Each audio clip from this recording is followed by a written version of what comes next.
अस्सलामुअलैकुम। अगर आप BISP 8171 के बेनिफिशरी हैं और आप रोज़ ये सवाल पूछ रहे हैं, पैसे कब मिलेंगे, पेमेंट रिलीज़ हो गई या नहीं, मेरा डिस्ट्रिक्ट किस फेज़ में है, तो आज की ये वीडियो आपके लिए बहुत ही ज़्यादा इम्पॉर्टेंट है। इस वीडियो में हम डिटेल के साथ बात करेंगे। BISP पेमेंट सिस्टम असल में कैसे काम करता है, फेज़ सिस्टम क्या होता है, डिस्ट्रिक्ट वाइज पेमेंट क्यों होती है, सर्वे वालों को पैसे कब मिलते हैं, अंडर प्रोसेस वालों का केस, और सबसे इम्पॉर्टेंट, ऑफिशियल रियलिटी वर्सेस अफवाहें। वीडियो को एंड तक ज़रूर देखें क्योंकि आखिरी पार्ट में मैं वो बात बताऊंगा जो ज़्यादा चैनल्स नहीं बताते। पार्ट 1, BISP पेमेंट सिस्टम असल में कैसे काम करता है। बहुत से लोग समझते हैं कि BISP में एक दिन अनाउंसमेंट होती है और सबको पैसे मिल जाते हैं। ये गलत सोच है। BISP का payment system step by step चलता है। Federal budget approval, funds release to BISP, data verification, phase planning, district allocation, camps या बैंक्स एक्टिवेशन। इसलिए पेमेंट कभी भी एक दिन में सबके लिए रिलीज नहीं होती। पार्ट 2, फेज सिस्टम क्या होता है, बहुत इंपॉर्टेंट। अब समझते हैं फेज सिस्टम। BISP हर पेमेंट को फेजेस में रिलीज करता है। Phase 1, phase 2, phase 3। फेज क्यों बनाए जाते हैं? रश कंट्रोल के लिए, सिस्टम ओवरलोड से बचने के लिए, ट्रांसपेरेंसी के लिए।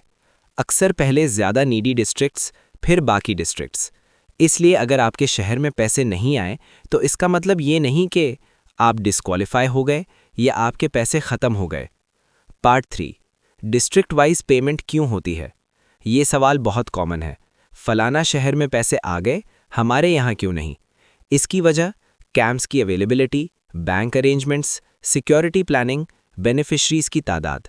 हर डिस्ट्रिक्ट का डेटा अलग होता है, इसलिए डिस्ट्रिक्ट वाइज डिले नॉर्मल बात है। पार्ट 4, डायनामिक सर्वे वालों को पैसे कब मिलेंगे। अब बात करते हैं उन लोगों की जिन्होंने रीसेंट सर्वे करवाया या जिनका स्टेटस अंडर प्रोसेस है। रियलिटी ये है, सर्वे के बाद डेटा वेरीफाई होता है, सिस्टम अपडेट होता है, फिर नेक्स्ट फेज में ऐड होता है। नॉर्मली 30 से 60 दिन लग सकते हैं, लेकिन सर्वे कंप्लीट होने के बगैर पेमेंट का सवाल ही पैदा नहीं होता। पार्ट 5, अंडर प्रोसेस वालों का केस। अगर आपका स्टेटस अंडर प्रोसेस है तो इसका मतलब आप रिजेक्ट नहीं हुए, आप एलिजिबल भी हो सकते हैं। आपका डेटा चेक हो रहा है। इस दौरान बार बार ऑफिस के चक्कर, एजेंट्स को पैसे, फेक कॉल्स पर यकीन सबसे बड़ी गलती होती है। पार्ट 6, फेक न्यूज़ और अफवाहें, रियलिटी चेक। सोशल मीडिया पर रोज़ ये सुना जाता है कि कल से पेमेंट स्टार्ट, सबको पैसे मिल गए, लास्ट डेट आ गई। याद रखें, BISP सिर्फ 8171 SMS से इन्फो देता है, ना व्हाट्सएप, ना YouTube comments.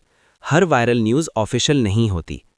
Part 7, payment delay की असल वजूहात। पेमेंट डिले हो सकती है अगर सर्वे पेंडिंग हो, CNIC एक्सपायर हो, बायोमेट्रिक इशू हो, डेटा मिसमैच हो। इसलिए सिर्फ इंतज़ार ही नहीं, स्टेटस चेक भी ज़रूरी है। पार्ट 8, पैसे आने की पहली निशानी क्या होती है। अक्सर पेमेंट से पहले 8171 SMS आता है या स्टेटस चेंज होता है, इसलिए CNIC एक्टिव रखें, मोबाइल नंबर ऑन रखें। अगर आप BISP बेनिफिशरी हैं तो सब्र रखें, फेक न्यूज़ से दूर रहें, सिर्फ ऑफिशियल इन्फो फॉलो करें। नीचे कमेंट में अपना डिस्ट्रिक्ट का नाम लिखें और बताएं कि आपका स्टेटस क्या है। वीडियो को लाइक करें, शेयर करें और चैनल को सब्सक्राइब करें ताकि हर नया अपडेट आप तक सबसे पहले पहुंचे।